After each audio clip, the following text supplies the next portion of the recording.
నమస్తే. తెలంగాణలో అధికారంలో ఉన్నటువంటి కాంగ్రెస్ పార్టీ మన మోదీ గారు భారత సైన్యం ఆపరేషన్ సింధూర్ పేరుతోటి అక్కడ బాంబులు వేల్చి ఉగ్రవాదుల్ని ఖతం చేస్తా ఉంటే ఈ తెలంగాణ రాష్ట్ర సర్కారు కొద్దిగా షాకింగ్ న్యూస్లు కూడా చెప్తా ఉన్నది పథకాలకు సంబంధించి. ఆడ మనోళ్ళు బేలుస్తున్నారు భారత సైన్యం. ఈడేమో ప్రభుత్వ పెద్దలు ఇప్పుడు యువకులకి నిరుద్యోగ యువకులకి మరొక బాంబు వేల్చేటటువంటి ప్రయత్నం చేసింది మాట ద్వారా. బాంబు అంటే బాంబు మీద చల్లటం కాదు, కానీ సివిల్ స్కోర్ ఉండాలి. రాజీవ్ యువ వికాసం అని చెప్పి గొప్ప పథకాన్ని తీసుకొస్తా ఉన్నాం. రాజీవ్ గాంధీ గారి పేరిట 3 లక్షల రూపాయలు, 3 ఆ పైన కూడా ఇవ్వచ్చు, 5 దాకా కూడా పథకాన్ని తీసుకొస్తా ఉన్నాం. దాంట్లో ఎటువంటి ఇబ్బందులు లేవని చెప్పి ఎప్పుడు చెప్పిర్రు తెలుసా?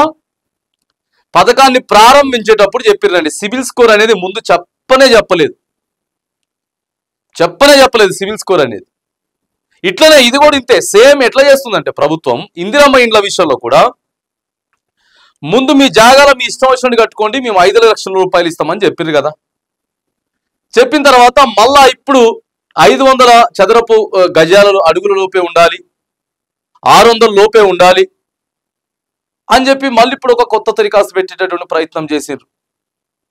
గతంలో మీ ఇష్టం ఏం కాదు కట్టుకోండి అని చెప్పారు. ఇవాళేమో ఇంత బేస్ మట్టం వేసున్నా కూడా, కొద్దిగా పిల్లర్లు వేసున్నా కూడా, ఒక 5-10 సంవత్సరాల క్రితం వేసున్నా కూడా లేదు, ఉంటే ఇయ్యం, అవి పీకేయాల్సింది.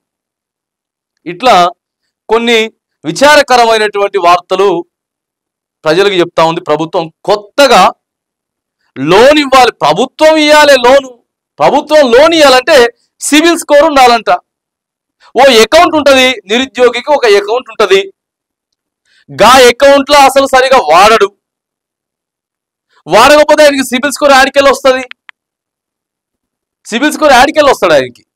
లేదా ఒక లోన్ తీసుకున్నాడు, ఒక దగ్గర ఒక 50,000 రూపాయల లోన్ తీసుకున్నాడు, 25 నెలలు ఎవ్రీ మంత్ ఈఎంఐ. ఒకసారి చూడండి, ఇట్లాంటి వాళ్ళు కూడా చాలా మంది ఉన్నారు. ఇప్పుడు సివిల్ స్కోర్ లాస్ అయిపోయి ఎట్లా జరుగుతుందనంటే 50,000 లోన్ తీసుకున్నాడు ఒక నిరుద్యోగి, 25 నెలలు కట్టాలి ఇంటూ 2,000 చొప్పున, సో 50,000 అవుతున్నది.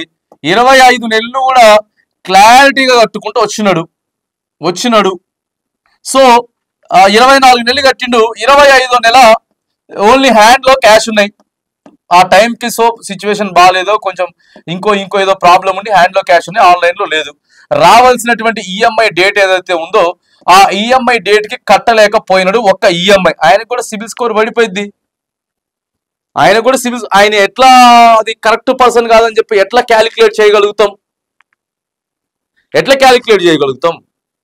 నిరుద్యోగులు పైసలు ఎక్కువగా ఉండవు, ఇంట్లో వాళ్ళు ఒక 500 లేకపోతే ఒక 1000 ఏమన్నా పైసలు ఒక ఫ్రెండ్ దగ్గర నుంచో రిలేషన్ దగ్గర నుంచో వేస్తాడు. ఆయనకి ఎట్లా ఇంప్రూవ్ అవుతుంది సివిల్ స్కోర్? ఇలా సివిల్ స్కోర్ ఉంటేనే లోన్ ఇస్తామని చెప్పడం మాత్రం ఇదేంటండి? ఏమన్నా కార్పొరేట్ సంస్థలా, లేకపోతే ఇదేమన్నా ఏంటిది ఇది? లేకపోతే ప్రైవేట్ బ్యాంకుల? ప్రభుత్వం లోన్ ఇస్తా ఉంది, పర్సన్ ఏంటి? పర్సన్కి అర్హత ఉందా లేదా?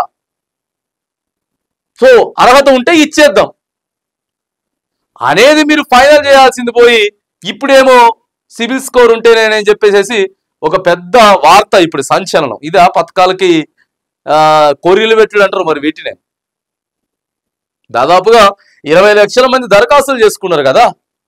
20 లక్షల మంది దరఖాస్తులు చేసుకుంటే ఇలా దాంట్లో కనీసం 60% మందికి కూడా సివిల్ స్కోర్ మంచిగానే ఉంది అని అనుకుందాం. ఒకవేళ సివిల్ స్కోర్ మంచిగానే ఉంటే ఆయన పరిస్థితి మంచిగా ఉన్నట్లే కదా. ఇప్పుడు పరిస్థితికి బాగలేనికే కదా మనం పెట్టుబడి ఇచ్చి చిన్న షాప్ పెట్టుకుని, ఆయన నీకు 30 ఏళ్ళు వచ్చినాయి, ఆ తర్వాత నీకు 35 ఏళ్ళు వచ్చినాయి, నీకు ఇంక ఏ ఉద్యోగం రాదు, ఇగో నేను ఒక 5 లక్షల రూపాయలు ఇస్తా ఉన్నా, చిన్న షాప్ పెట్టుకొని దీన్ని డెవలప్ చేసుకో, ఇగో దీని దగ్గర నుంచి నెలకు ఒక 10,000 రూపాయలు లేకపోతే 15,000 రూపాయలు దీన్ని సంపాదించుకొని నువ్వు కొద్దిగా డెవలప్ అవ్వు, నీ పరిస్థితి బాగలేదని కదా మనం లోన్ ఇచ్చేది. ఇలా సివిల్ స్కోర్ అంతా బాగానే ఉన్న ఆయనకి ఇస్తే ఇంకేముంటది? ఆయన ఆర్థిక పరిస్థితి మంచిగా ఉన్నట్లే. మరి ఈ పథకం ఎవరికి? పేదోళ్ళ కోసమా, లేకపోతే ఎవరి కోసం? ధనికుల కోసమా? ఎవరి కోసం ఈ పథకం? దేనికోసం? చాలా ఆశ్చర్యపోయేటటువంటి విషయం ఇది.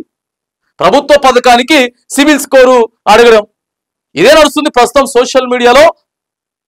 నిరుద్యోగ యువతీయువకులంతా కూడా అరే మాకు వస్తా ఉన్నాయి, దాదాపుగా 5 లక్షల మందికి ఇస్తారట. 5 లక్షల మంది కొద్దిగా మారుతుందేమో. చదువుకున్నాం, డిగ్రీ చదువుకున్నాం, ఉద్యోగం రాలేదు, అదే సిటీకి పోయి కూడా జర పని చేసుకోలేకపోతా ఉన్నాం. సరే ఊర్లో ఏదైనా చిన్న వ్యాపారం పెట్టుకుంటాం. నియోజకవర్గ వ్యాప్తంగా దాదాపుగా ఒక 5,000 మందికి రాబోతా ఉంది. అంటే మండలంలో దాదాపుగా వచ్చేసేసి ఒక 800 నుంచి 1000 మందికి అవకాశం రాబోతా ఉంది.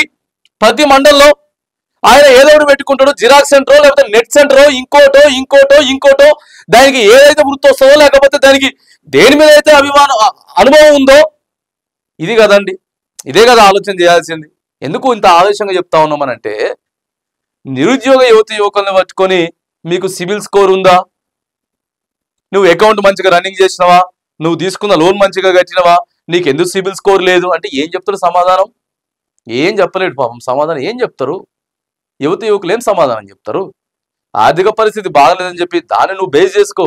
ఆయన కుటుంబ పరిస్థితులు ఎట్లున్నాయి, ఆయన పరిస్థితులు ఎట్లున్నాయి, ఎన్ని సంవత్సరాలు అయితే ఉంది, ఆయన డిగ్రీ కంప్లీట్ అయిపోయి ఇప్పుడు ఎన్ని సంవత్సరాలు ఉన్నాయి, ఆయనకి పెళ్ళి అయిపోయిందా, పిల్లలు ఉన్నారా, ఇది చూడు, బ్యాక్గ్రౌండ్ చూడు, మంచిది, అది చూడాలి, అది చూసి సెలెక్ట్ చేయి. నిజంగా అర్హుడైతే ఇక నువ్వు అకౌంట్ సిబిల్ స్కోర్ ఏంటిదండి? చాలా గందరగోళమైనటువంటి పరిస్థితి. ఈ నిర్ణయం ఏదైతే ఉందో జర వెనక్కి తీసుకోవాలి, ఆ నిర్ణయాన్ని వెనక్కి తీసుకోవాలి. వీళ్ళతో పాటు మిత్రపక్షం పోటీ చేసిరు కదా, సిపిఐ సిపిఎం, ఈ నాయకులంతా కూడా ఇలా క్వశ్చన్ చేస్తా ఉన్నారు గవర్నమెంట్ ని, ఏంది ఇదంతా అని చెప్పి క్వశ్చన్ చేస్తున్నారు.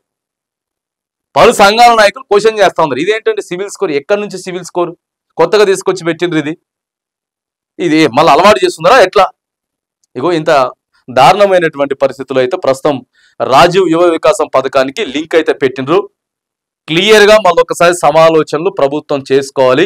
ఈ డిమాండ్ మేము పెడతామని చెప్పేసి నిర్ణయం ఏదైతే ఉందో దాన్ని ఉపసంహరించుకుంటే ప్రభుత్వానికే మంచి పేరు వస్తుంది. లేకపోతే ఇక యువకులన్నీ కూడా వీటన్నిటిని గుర్తుపెట్టుకుంటారు. దయచేసి దీన్ని తొలగించేటటువంటి ప్రయత్నాన్ని చేయాలి ప్రభుత్వం.